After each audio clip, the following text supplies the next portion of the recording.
All right, so this is the RockShox. What is it called? RockShox Super Deluxe Ultimate. This is the 2023 model with the deep on air and whatever, all the bells and whistles. I'm not sure if this one has the HBO or not. I'm still not too clear on that. I know the coil ones have it, and the air ones, if they have it, it's non-adjustable. It's factory set, so that could be it. But this is an aftermarket. It's not a OE, right? So again, I'm not too clear on that. Because I heard some say, oh yeah, the 2023 Ultimate Super Deluxe has it built in, but it's not adjustable for the air. But then I heard that, oh, that's not true. It's only on the OE shocks, not the aftermarket shocks. So I'm not sure. But anyways, whatever the case, I have the neg, right? Mega negative chamber, right? In here, so you can see it's a big belly, right? So how the Super Deluxe Ultimate rides. A lot of people are, in the past they compare this to the X2, and that's not a good comparison at all. It's a horrible comparison, actually. I would say that the Super Deluxe Ultimate is comparable to the Float X, not the X2. So this shock here, these two shocks are comparable with each other. Not that one, not these two, right? Maybe the new RockShox, what they call it, Vivid, I think it's called, would compare to this X2, but really the Super Deluxe Ultimate compares to the Float X. So these two are the ones that compare to each other. So without the Mag, they feel almost identical. They literally feel almost identical without the magnet, because this shocker here, this shock came with this bike. Then I bought this, the Float X came with this bike. Then I bought the with this frame, I should say. Then I bought the Ultimate Air, the Ultimate Super Deluxe Ultimate. Then I bought this, and it felt pretty much identical. I could barely, and you have to have someone that's like really, really keen on the shocks, or maybe someone that's played around with a lot and ridden both shocks a lot. But just from the handful of rides I've done on both of them, because I literally have only done a handful of rides on this shock and a handful of rides on the on this shock, and on those rides they both feel the same, from the pedaling to the everything, from pedaling flat, pedaling uphill, pedaling downhill, coasting downhill, hitting chunky stuff, rocky technical terrains, climbing technical stuff. They feel the same, pretty much, very comparable to each other. But I added this Mag, and now all of a sudden this feels a little plusher because of that. And I think that plushness is, it's the initial, the beginning of the stroke. The beginning half of the stroke is where it feels more plusher. The end stroke still feels, I think the end stroke still feels mostly the same. But the initial stroke it does, so it does work. And now the beginning stroke feels, on this, feels plusher than this thing does. And this, I took out all the volume spacers. Neither one of these have any volume spacer whatsoever. So the Float X only has volume spacers in the positive chamber, nothing in the negative, as far as I know. But the Super Deluxe has volume chamber in the positive and negative, and both of them, at least on my shocks, I took it out on both of them. So there's no volume reducers whatsoever. So this now the beginning strokes, this one feels pretty smooth. It feels very similar to the X2 on that initial, the beginning stroke, the first half, I would say, very similar to the X2. But the second half doesn't feel like the X2 does. The X2, I still think it feels a little bit I think the X2 still feels a little plusher on the second half.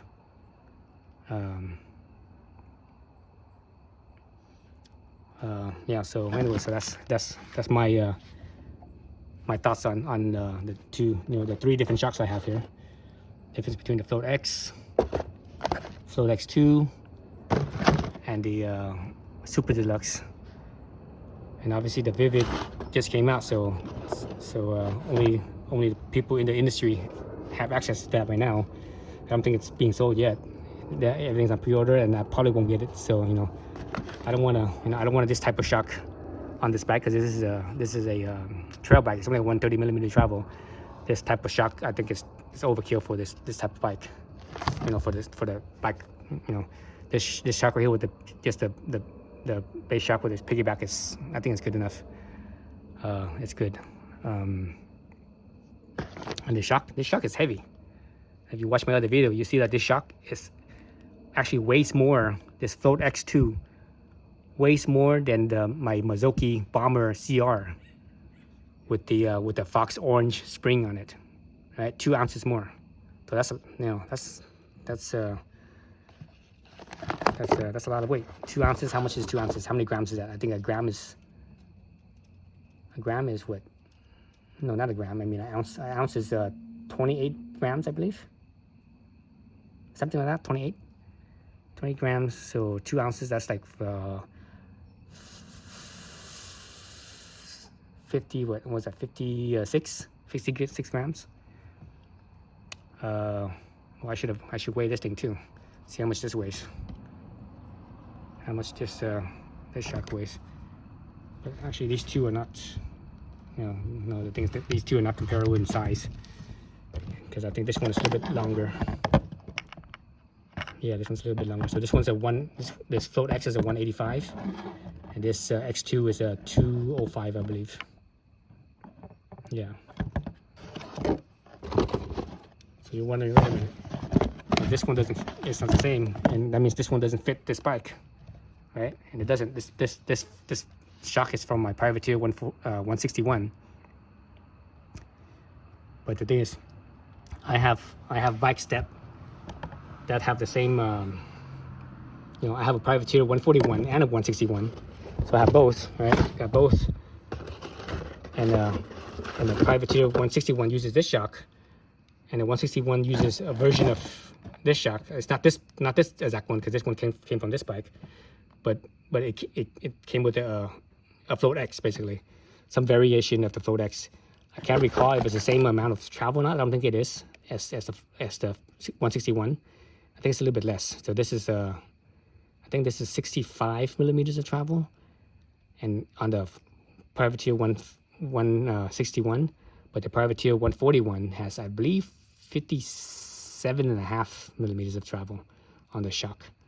The eye to eye, I believe, might be the same, or might be slightly shorter as well. I don't recall exactly, but anyways, both of those, even though one has 20mm more travel than the other, the suspension design is, it's pretty much the same. It has that same,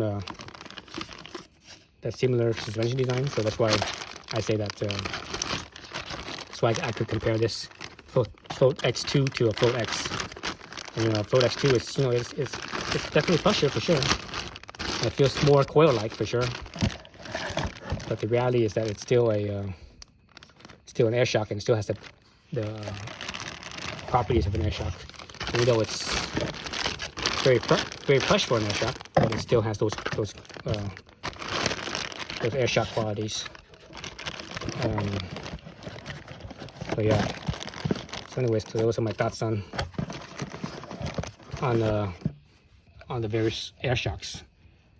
That's that's on the market. That's the most popular air shock on the market. Float X, Float X2, and Super Deluxe. Right. So I definitely like this Super Deluxe with the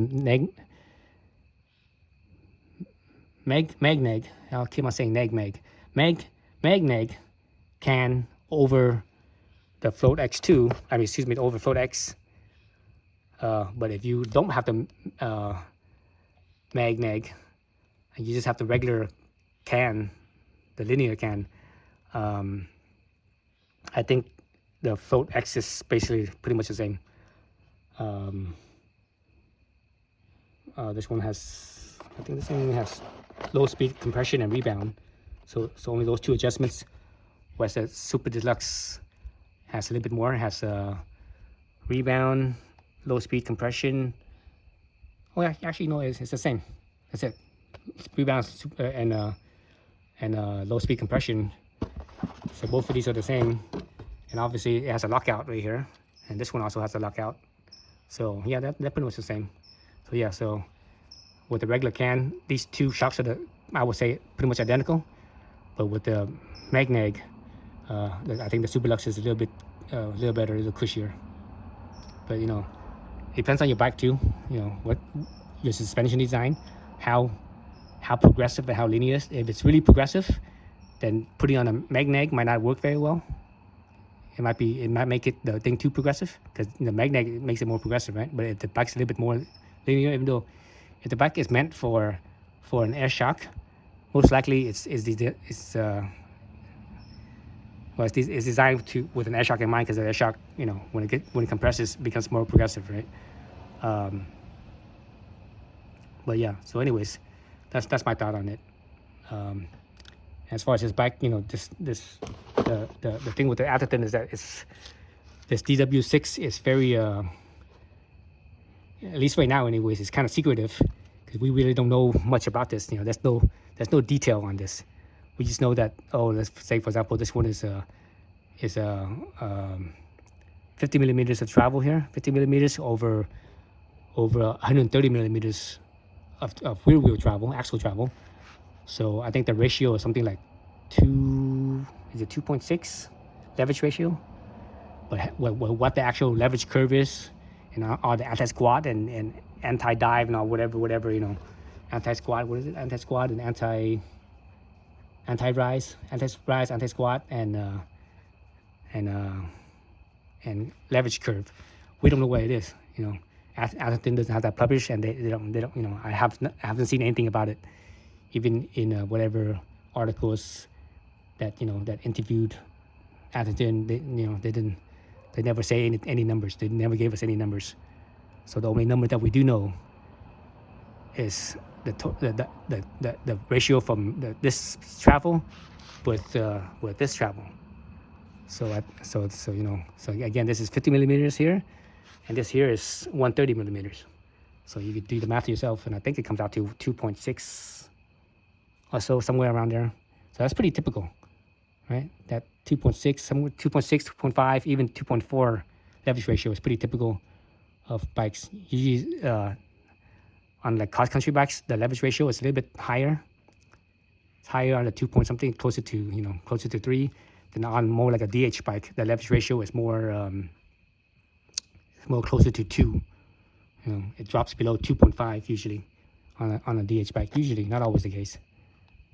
But anyways, so yeah, so that's my thoughts on the shock and suspension and such.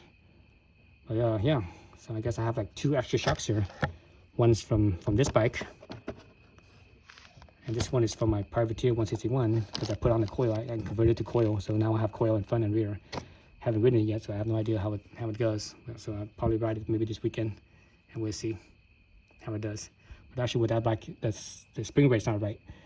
My rear spring rate is correct, because, you know, when you buy the shock, it doesn't come with a spring. You have to order the spring, so you can actually order the shock for your weight. But the fork doesn't. The Z1 fork, it comes with a medium shock.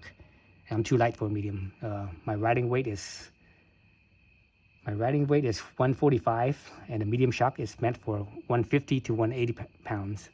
So basically, I'm 5 pounds shy of 5 pounds shy of for that medium spring.